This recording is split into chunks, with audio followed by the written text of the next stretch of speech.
you to know what your paperwork and your back office looks like. We want you to know your product, your company, and one thing you can rest assured, MCA is a trusted name and has been since 1926. MCA is owned by our parent company, which is TVC Marketing. They've been around since 1987.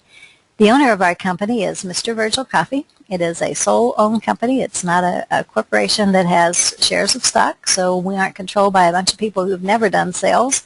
Mr. Coffey has a long-term sales background as well as writing marketing plans and doing some other marketing things, so he understands where we get our money, and that's why he pays us so well.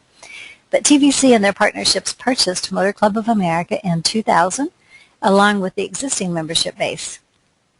They refined it and launched it again in October 2011 with the marketing plan that we have today. It's located in Oklahoma City, Oklahoma, and we serve the United States, Canada, and Puerto Rico. As soon as you got your membership, you were emailed, and it may be in your junk or your spam. Be sure you look for something from TVC Marketing Associates.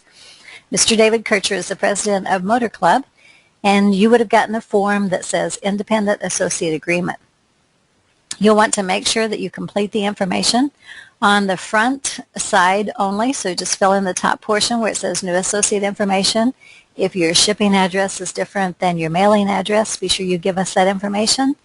And on your Sponsor Recruiting Associate, if you don't know who that is, you'll be able to find that on the website you went to enroll.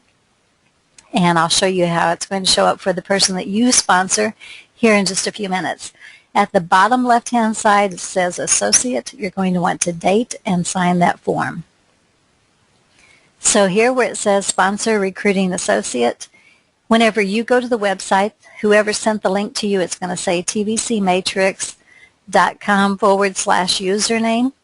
As soon as you go there, it's going to give you that information. As a member, you don't actually have to log in to get it. So it's going to tell you exactly who your sponsor is. So it's going to show up with the if you've selected a username and you want to go through there, you can do that.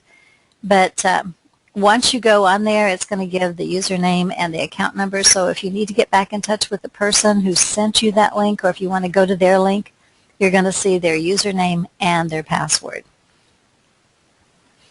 Okay, that's the information that you would put in there. If you have no clue what it is, one way the company can always identify who your sponsor is to put either their phone number, sometimes their email address, not always. So if you've got a phone number, that works best. Again, always make sure you sign it at the bottom. This little tax form, unfortunately, the IRS wants to know where we're at, what we're doing.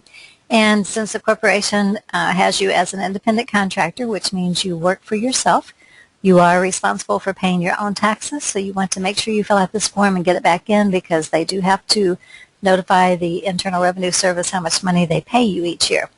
So you're going to want to make sure you fill out your name, your address, mark if you're an individual person or if you're working as a corporation or a partnership where you've signed and have all the legal documents to back it up. But you can do individual sole proprietor, limited liability, corporations, S Corp, C Corps, partnerships, whatever.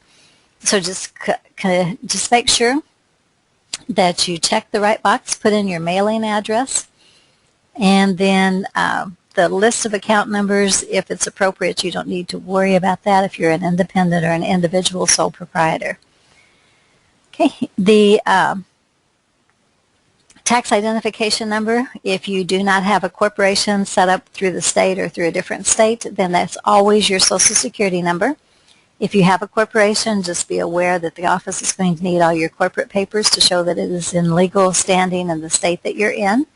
It's going to ask for the employer identification number, which is a little bit different than your Social Security number, so they don't need both, just one or the other depending on how you're doing your business. And then where it says sign here in the middle of the page and date it, you're going to want to make sure you do that and get it into to the home office as well.